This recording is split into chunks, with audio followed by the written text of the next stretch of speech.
जय हिंद दोस्तों, स्वागत है आपका आज के इस वीडियो में। आज के इस वीडियो में देखेंगे राइज ऑफ गांधी जी के बारे में। देखेंगे किस तरह से गांधी जी का उत्थान हुआ, किस तरह से वो लोगों के जितने भी प्रॉब्लम्स थे उन सभी प्रॉब्लम्स के ऊपर उन्होंने गौर करना शुरू किया और उन सारे प्रॉब्लम्स को सॉल्व करने की कोशिश की और काफ़ी हद तक वो कामयाब भी रहे। तो इस वीडियो में सबसे पहले हम बढ़ने के लिए हम बैकग्राउंड की तरफ चलेंगे। जैसे कि हम सभी को पता है कि गांधी जी का जो जन्म था बेसिकली 2 अक्टूबर 1869 को गुजरात के काठियावाड़ इलाके में हुआ था। बेसिकली उनके जो पिताजी थे वो बेसिकली काठियावाड़ के दीवान थे। तो वो बैरिस्टर की पढ़ाई करने के बाद गुजरात के एक व्यापारी थे, दादा अब्दुल्ला नाम था उनका। तो उनके केस के सिलसिले में वो साउथ अफ्रीका गए। जब वो साउथ अफ्रीका पहुँचे तो उन्होंने देखा कि जितने भी एशियन जितने भी मज़दूर हैं, एशिया देश के जितने भी मज़दूर हैं, उन सभी के साथ डिस्क्रिमिनेशन हो रहा। तो वो डिस्क्रिमिनेशन क्या हो रहा है, बेसिकली काले और गोरों का फ़र्क। जाहिर सी बात है, हम जितने भी एशियन लोग थे वो बेसिकली काले थे या फिर जिनकी आंखें छोटी थी या फिर जो छोटे कद के थे, इस तरह के जितने भी लोग थे उन सभी लोगों के साथ भेदभाव किया गया और उनका डिस्क्रिमिनेशन किया गया। तो इस वजह से गांधी जी को बहुत बुरा लगा और बेसिकली उन्होंने ये ट्राई किया कि किसी तरह से इनकी जो प्रॉब्लम्स है उन प्रॉब्लम्स को सॉल्व किया जाए। तो उन्होंने देखा कि 3 तरह के भारतीय मजदूर जो कि साउथ अफ्रीका में रह रहे हैं। पहले वो जो काम के लिए साउथ इंडिया से साउथ अफ्रीका आए हैं। दूसरे मेमन मुस्लिम्स थे जो कि बेसिकली काम के लिए आए थे।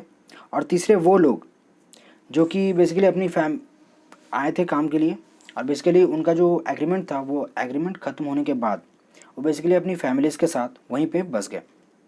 तो इन 3 कैटेगरी के इंडियंस थे जिनके साथ बहुत ज़्यादा डिस्क्रिमिनेशन हो रहा था। ठीक है, उनके ऊपर कुछ तोहमतें लगाई गई थी, जैसे कि आपको वोट देने का कोई अधिकार नहीं है। दूसरी तरफ आप रात के 9 बजे के बाद कहीं आ जा नहीं सकते। दूसरी तरफ आप फुटपाथ का यूज़ कतई नहीं कर सकते। तो इस तरह के ऐसे कुछ रूल और रेगुलेशन लगाए गए थे इंडियंस के ऊपर स्पेशली, और बाकी बहुत सारे एशियन कंट्रीज़ के जो मज़दूर थे उन सारी लोगों के ऊपर भी इस तरह के रूल्स अप्लाई किए गए थे। इसके आगे बढ़ते हैं। तो इन सारी चीज़ों को देखने के बाद गांधी जी ने ट्राई किया कि किसी तरह से इनकी प्रॉब्लम्स को सॉल्व किया जाए। और ये बातें ब्रिटिशर्स यानी वहाँ पे जो गोरों की सरकार है वो उन्हें ये बातें बताई जाए ताकि वो इन चीज़ों का सोल्यूशन निकाल सके। तो उन्होंने क्या किया, वो लिबरल फेज़ ऑफ स्ट्रगल 1894-90 से लेकर के 1906 तक चला। ठीक है, बेसिकली इसमें हुआ ये कि लिबरल तरीके से उन्होंने संघर्ष किया। फॉर एग्जांपल उन्होंने PIL यानी कि पब्लिक इंटरेस्ट लिटिगेशन, जो कि बेसिकली एक याचिका, तो वो ट्राई किया। बहुत सारे ऐसे रिक्वेस्ट भेजे ताकि ब्रिटिशर्स सुन सकें। तीसरी चीज़, बहुत सारे ऐसे एप्लीकेशन भेजे गए ताकि वो ये जो डिस्क्रिमिनेशन हो रहा है इन सारी चीज़ों के ऊपर गोरों की सरकार कुछ काम कर सके और बेसिकली उन्हें उनका हक दे सके। तो they try to reach us, they hope they would listen but they didn't.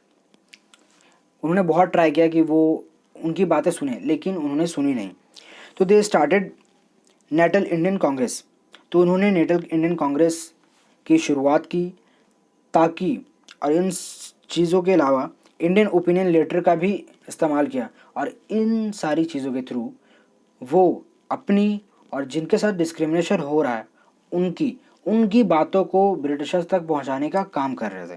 तो ये हमने देखा लिबरल फेज़ जो कि गांधी जी ने अपनाया। अब हम देखेंगे सत्याग्रह वाला फेज़। तो सत्याग्रह वाला जो फेज़ स्टार्ट होता है वो होता है बेसिकली 1906 से लेकर के 1914 तक। ठीक है, तो बेसिकली उन्होंने क्या किया, नॉन वायलेंट रेसिस्टेंस का उपयोग किया। अब ये क्या है, इसे हम बेसिकली बोल सकते हैं सत्याग्रह या फिर अहिंसक प्रतिरोध। इसका मतलब ये होता है कि सरकार जो भी चीज़ें हमें बोल रही है हम उन चीज़ों को नहीं मानेंगे, लेकिन बिना लड़ाई झगड़े के हमें जो भी बात कहनी है वो हम पीसफुल तरीके से करेंगे। बेसिकली एक तरह का प्रोटेस्ट। ठीक है, तो बेसिकली अंग्रेज़ों ने एक रूल बनाया कि जितने भी इंडियंस या फिर एशियन कंट्रीज़ के जो लोग जो मज़दूर बेसिकली साउथ अफ्रीका में रह रहे हैं उन्हें करना ये होगा कि रजिस्ट्रेशन सर्टिफिकेट उनको हर टाइम ले करके घूमना होगा, इसलिए ताकि अगर कोई अफसर उन्हें पकड़े तो बेसिकली उनके पास उनका अंगूठा लगा हुआ ये रजिस्ट्रेशन सर्टिफिकेट होना चाहिए, ताकि वो उन्हें दिखा करके ये बता सके कि हम इंडियंस हैं और वो गोरे गोरे लोग हमारे ऊपर डिस्क्रिमिनेशन यानी फिर जातिवाद, भेदभाव, गोरे काले की काली जैसी चीज़ों की के ऊपर हमें जज कर सके। ठीक है, तो इस चीज़ को लेकर के जितने भी इंडियंस थे वो सभी गुस्से में आ गए, क्योंकि ये रूल सिर्फ उन्हीं के ऊपर अप्लाई होता था। दूसरी तरफ गवर्नमेंट ने उनको बोल रखा था कि अगर रजिस्ट्रेशन सर्टिफिकेट यानी कि इकरारनामा जो उनका एग्रीमेंट या फिर बॉन्ड बनता था वो अगर लेट हो गया या फिर एग्रीमेंट का वायलेंट हुआ या फिर वायलेंस हुआ तो आपको 3 पौंड तक का जुर्माना भरना पड़ सकता है, 3 पौंड। जबकि जितने भी लोगों पर ये जो टैक्स थोपा गया वो लोग जितने भी थे वो सभी के सभी मज़दूर थे, और उस वक्त मज़दूरों की सैलरी महीने की 10 शिलिंग होती थी। तो अब जाहिर सी बात है जो इंसान एक महीने में 10 शिलिंग कमाता हो वो 3 पौंड का टैक्स कैसे पे करेगा। तो यही वो रीज़न था जिसकी वजह से जितने भी मज़दूर थे, चाहे वो इंडिया से हो या फिर किसी और एशियन कंट्री से, वो सभी लोग एक हो गए, चाहे वो हिंदू हो, मुस्लिम हो, सिख, ईसाई, पारसी, गुजराती, कोई भी हो, वो सभी एक हो गए। और इन सारी चीज़ों के अलावा कोर्ट ने आग में घी का काम किया। कोर्ट ने ये कह दिया कि जितने भी ऐसे मैरिजेस जो कि ईसाई प्रथा के अनुसार नहीं हुए हैं वो बेसिकली इलीगल है, और उसके द्वारा होने वाले बच्चे भी इलीगल है। तो इस चीज़ से इंडियंस या फिर एशियन जितने भी लोग थे उन सभी के अंदर बहुत ज़्यादा गुस्सा भर पड़ा, और इसके वजह से उन्होंने बहुत ज़्यादा पीसफुल प्रोटेस्ट किया। लेकिन इसकी वजह से हुआ ये कि जितने भी ब्रिटिशर्स थे उन सभी ने इंडियंस, एशियन और इंक्लूडिंग गांधी जी तक को जेल में डाल दिया। तो ये था बेसिकली फेज ऑफ सत्याग्रह। हम इसके आगे बढ़ते हैं। इसका कंक्लूजन क्या निकला कि जब इस तरह की चीज़ें हो रही थी तो बेसिकली गोपाल कृष्ण गोखले ने साउथ अफ्रीका का पूरा दौरा किया, और दूसरी तरफ लॉर्ड होर्डिंग्स जो कि उस वक्त गवर्नर जनरल हुआ करते थे, जो कि 1910 से 14 के बीच वो गवर्नर जनरल थे, तो वो गोपाल कृष्ण गोखले और गांधी जी इन तीनों ने मिल करके ब्रिटिशर्स से बात की, और उसके बाद फिर ब्रिटिशर्स ने इनकी शर्तें मानी। ये बेसिकली एक समझौता था। तो इसमें क्या हुआ कि सब कुछ ठीक हो जाएगा।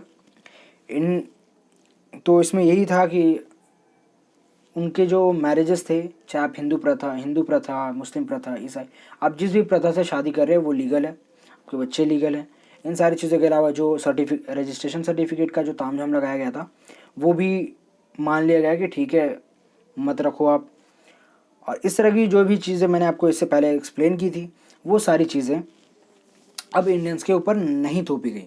तो इस तरह से गांधी जी को ये लगने लगा कि अगर इंडियंस चाह लें तो वो कुछ भी कर सकते हैं। इसी की वजह से मैंने यहाँ पे लिखा है Indians can do what ever they want if they want. क्योंकि हमारे अंदर प्रॉब्लम ये है कि हम चाहते नहीं हैं। वो तो बात सही है कि हम चाह ले तो कुछ भी कर सकते हैं, लेकिन हम चाहते ही नहीं हैं। तो ये तो पहला पॉइंट था। दूसरी तरफ गांधी जी को ये दिखा कि अगर इनको नेतृत्व करने के लिए एक ऐसा लीडर मिल जाए जो इनको सही रास्ता दिखा सके तो ये आपस में जुड़ जाते हैं। चाहे वो उस वक्त ये लोग ये नहीं देखते हैं कि ये किस धर्म से बिलोंग करते हैं, ये किस कास्ट से बिलोंग करते हैं। इस तरह की चीज़ें फिर बेबुनियाद हो जाती हैं। तो इसी चीज़ की वजह से गांधी जी को ये लगने लगा कि अगर एक इंसान सत्याग्रही यानी कि वो सच का साथ दे और चाहे अगला कितना ही बुरा क्यों ना हो उसके साथ द्वेष ना रखें। हाँ, उनसे नाराज़ हो सकते हैं लेकिन उनके प्रति द्वेष नहीं रखना चाहिए। और वो ये समझते थे कि इसी तरह से अगर मैं उन लोगों का साथ दूं तो उनकी जितनी भी प्रॉब्लम्स है वो सारे प्रॉब्लम्स का सॉल्यूशन हम अहिंसात्मक तरीके से ढूंढ सकते हैं।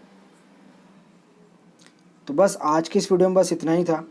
अगर ये वीडियो आपको अच्छा लगा हो तो प्लीज़ लाइक करें, कमेंट करें, दोस्तों के साथ शेयर करें, और अगर आप इस चैनल पर नए हैं तो प्लीज़ इस चैनल को सब्सक्राइब जरूर कर लें। तब तक के लिए जय हिंद, वंदे मातरम। Keep studying and believe in yourself. One day you will become very successful.